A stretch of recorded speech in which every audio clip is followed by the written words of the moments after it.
Every marketer has one nightmare: losing potential customers after getting them so close to buying. But here's the good news. Those almost buyers aren't gone forever. Yep, if you retarget right, you can bring them back and turn them into loyal customers. In this video, I'll show you exactly how to make that happen with a proven, actionable method. So let's get started. Hitting gold in your funnel. These are the prospects who are interested enough to show up but didn't quite take the final step. Maybe they're hesitated, got distracted, or needed a little bit more convincing. Most marketers, they let them slip through the cracks, focusing all their energy on chasing fresh traffic instead of maximizing the value of what's already there. Imagine you're in a coffee shop and customers walk in, browses the menu, looks at the pastries, but leaves without ordering. Would you just shrug and hope another customer walks in?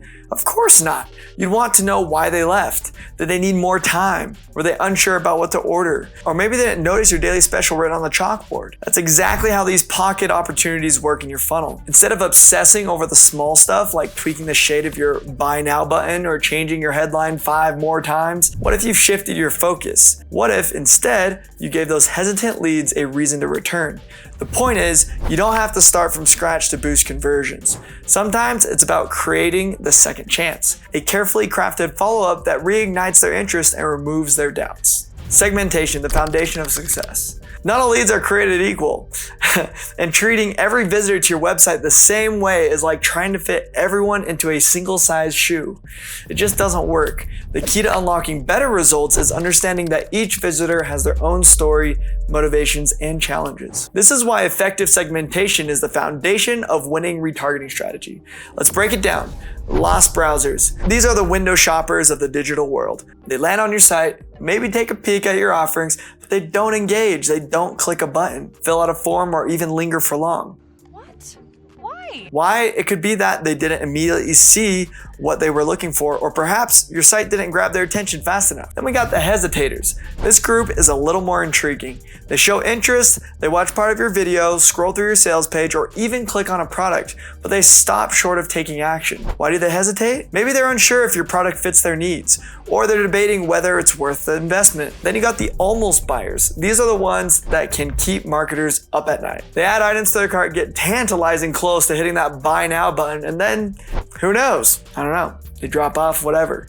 The good news, these leads are the easiest to win back because they've already expressed strong intent. To differentiate between the segments, you can leverage a CRM, which is a customer relationship management system. A good CRM, in addition to just storing contact details, also tracks and organizes your leads' behavior, showing you what pages they visit, what links they click, and even what they ignore. Imagine you've launched a new product. Your CRM shows you that some leads have visited the product page multiple times but haven't taken the next step. Others have watched a demo video, and a third group downloaded a free guide. And here's the power of tailored retargeting ads. Now that you know who you're targeting, let's talk about how to reach them.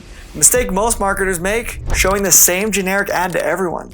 Don't do that. Instead, match your ads to the audience's specific behaviors. Let me give you an example. For hesitators, you need to address their doubts head on. Show them testimonials and success stories. It's about building trust and making them feel confident in their decision. For all those cart abandoners, use scarcity, like only a few items left, or price raises after the first 20 buyers, or even a simple time-sensitive discount, like complete your purchase in the next 24 hours and save 10%.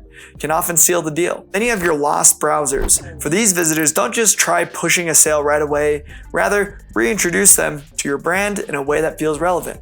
A fresh hook, like an eye-catching ad, might do the trick. Next, we got long-form sales pages. Let's bust a common myth. Not everyone loves videos. Sure, they're flashy, engaging, and everywhere, but that doesn't mean that they're the winners when it comes to advertising. Some people prefer to take their time, digest the information at their own pace, and truly understand what they're getting into before making a decision. And that's exactly what long-form sales pages help achieve. A well-crafted sales page broken into easy-to-read sections, each one serving a distinct purpose. First, you highlight the key benefits of your product, immediately showing your audience why it's worth their attention. Then you bring in testimonials, real stories from real people who've seen real results. Next comes a comparison chart, a side-by-side breakdown that makes it impossible for competitors to stack up. Finally, you close with FAQs, addressing lingering doubts and making the decision feel as natural as saying, yes. Why does this work so well? because it gives control back to your audience. They're no longer stuck watching a video they can't pause to process or revisit specific details. Instead, they get to explore the content on their own terms.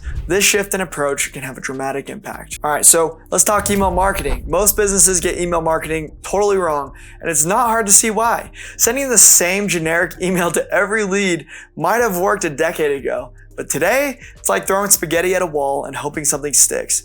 People are tired of impersonal, irrelevant messages cluttering their inboxes. When an email screams, "I don't know you, but buy from me," it gets deleted faster than you can say unsubscribe. That's why open rates and conversions are often so dismal. It's not that email marketing doesn't work. It's that most businesses aren't using it effectively. Treat your leads like individuals, not numbers. Track their actions, what they click, download or ignore, and group them based on behavior. Tailor your messages accordingly. Then personalize. Instead of starting with "Dear customer," try, "Hey Sarah, notice you checked out our product yesterday." Mentioning specific actions shows you're paying attention, not spamming. Finally, nail your timing.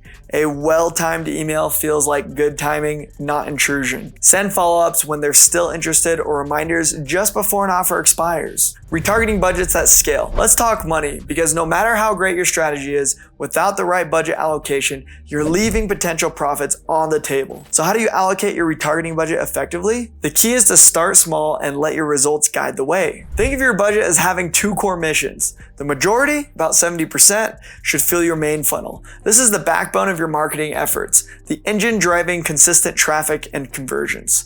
The remaining 30%, it should be reserved for pocket opportunities, those untapped moments where retargeting can work wonders. Scaling with dynamic funnels. Finally, here's something that's often overlooked: static funnels. While they have their place, they come with a major limitation. They're like a single lane highway. If there's a block, everything comes to a halt. A dynamic funnel, however, is like a well-planned network of roads designed to redirect leads and keep them moving forward, no matter where they start or stumble. For example, say a visitor doesn't convert on your sales page. Instead of writing them off, you send them an invitation to a webinar, a format that could address their specific hesitations with a live, interactive touch. If the webinar doesn't engage them, you pivot again, perhaps offering a downloadable case study that provides in-depth proof of your product's value. This kind of flexibility is the key to a thriving funnel.